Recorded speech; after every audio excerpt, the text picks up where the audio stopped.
Importante, le decía, retroceder en el tiempo y poder recordar esto. Empecemos por esto, por el antes de 1810. ¿Qué es lo que sucedía? ¿Qué es lo que pasaba en Potosí? Potosí juega un papel clave no solamente en la Guerra de la Independencia, sino durante todo el periodo virreinal, por una razón. Acá en Potosí tenemos el Cerro Rico de Potosí, se le llama genéricamente la mina de Potosí. Entonces tenemos acá el yacimiento de plata más grande de la historia. Yo creo que no hay otro que le supere en importancia, en cantidad.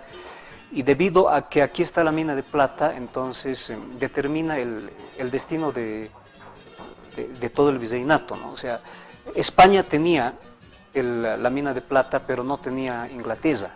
Inglaterra tenía sus colonias en Norteamérica, pero no había una sola mina que se le compare a la mina de Potosí. Entonces, Inglaterra ambicionaba la mina de Potosí. Muchos por años con la ambición de este mineral. Sí, pero es que, imagínate, esa plata subvencionó imperios, no solamente uno, sino varios.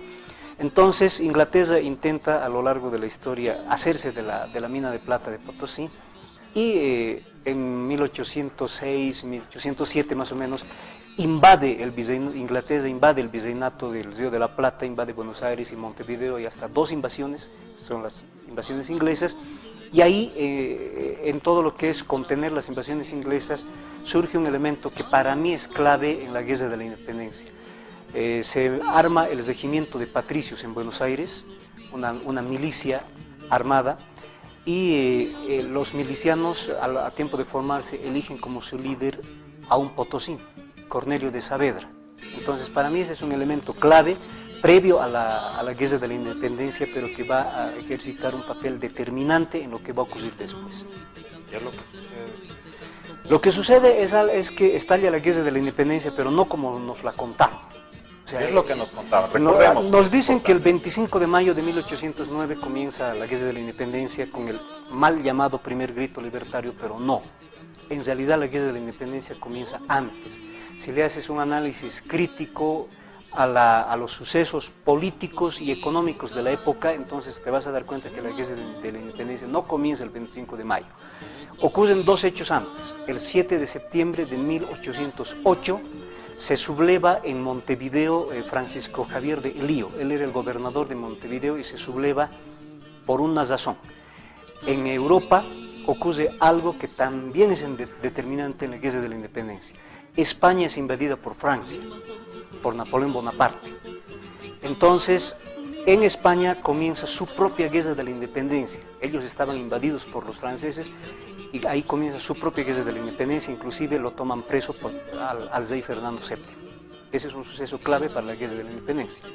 Ahora, ¿qué pasa en el virreinato del Río de la Plata? El virrey era un francés, Santiago de Liniers.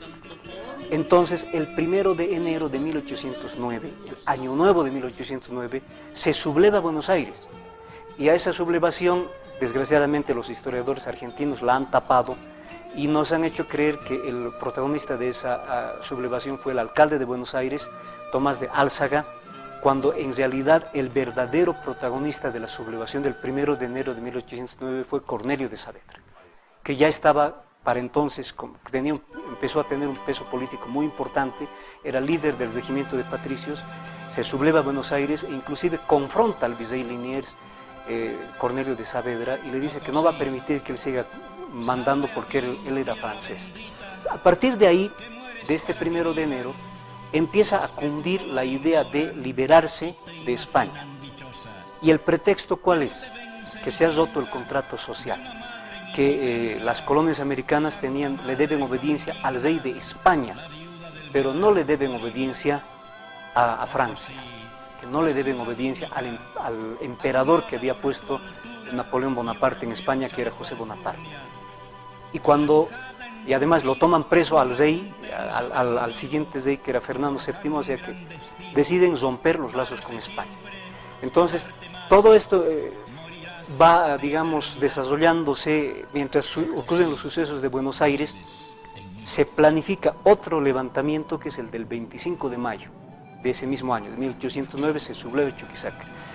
Ya había ahí conspiración, el presidente de la Audiencia de Charcas era Zamón García Pizazo y lo sabe, entonces manda a prender a uno de los líderes de la conspiración, que era Sudáñez, Jaime de Sudáñez, y cuando lo están tomando preso a Sudáñez, tocan la campana de la libertad, qué sé yo, y se levanta Chuquisaca y lo toman preso al gobernador, al presidente de la audiencia, Zamón García Pizazo.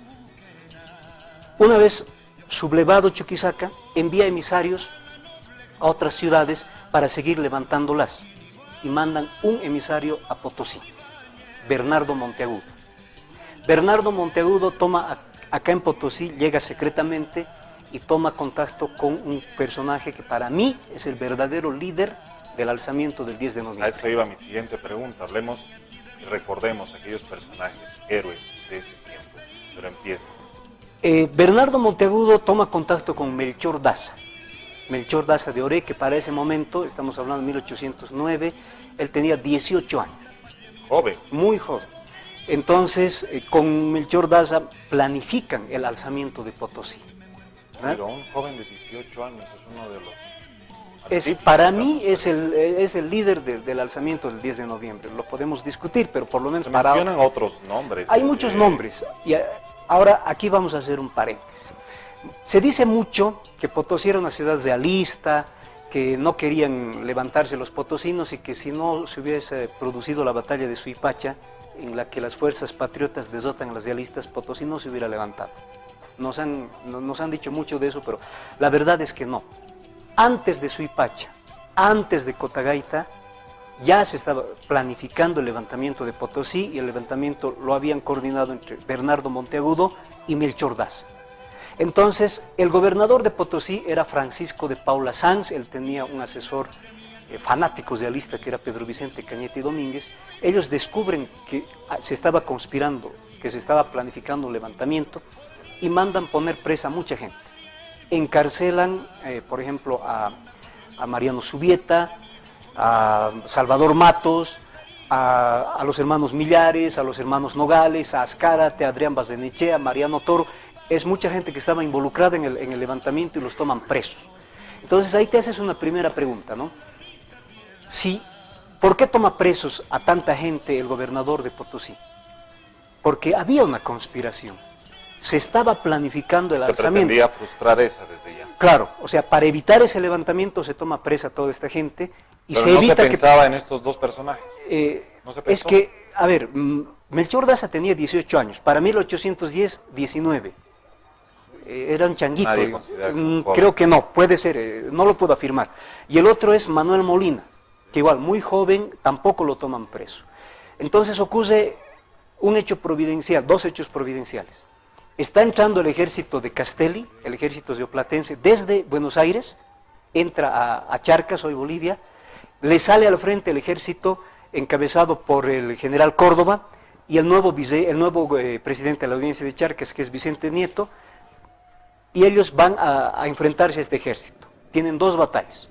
En Cotagaita se enfrentan el 27 de octubre de 1810, gana el ejército realista y luego se enfrentan en Suipacha. Entonces, este ejército, en Suipacha gana el ejército patriota. Potosí se queda desguarnecido. Toda la tropa realista sale a enfrentar a Castelli y se queda desguarnecido. Entonces, ese hecho es aprovechado por Melchor Daza y por Manuel Molina para levantarse el 10 de noviembre de 1810. ¿Qué es lo primero que hacen? Liberan a los prisioneros y luego, imagínate, llegan al extremo de que toman preso al gobernador, a Francisco de Paula Sanz, en su despacho.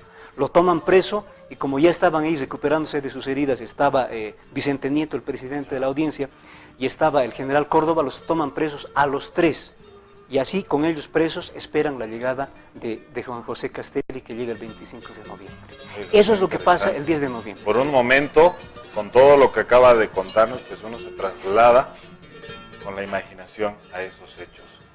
Tomémonos unos minutos, Juan José, por favor, y aprovechando pues este momento, dirijámonos a la población donde salimos a las calles y tenemos una cuestionante como es habitual. Y en esta ocasión pues les preguntamos qué sentimiento les emana el ser potosinos. Pero antes le hago la pregunta a usted, don Juan José, ¿qué sentimiento le surge, le emana al ser potosino? Mira, yo me siento dueño del mundo. Porque Más aún conocedor de muchos detalles de nuestro Sí, es que Potosí. mientras uno más lee, más confirma las cosas. Yo creo que sin Potosí no hubiera habido Bolivia, definitivamente. O sea, eso nadie me va a hacer cambiar. Sin Potosí no pudo haber habido Bolivia. Y sin la mina de Potosí no hubiera sido España lo que fue en su momento, y sin la mina de Potosí tampoco se hubiera producido la revolución industrial. Por eso es que ¿qué se siente el potosino? El potosino se tiene que sentir dueño del mundo, ¿no? Potosí ha parido Bolivia.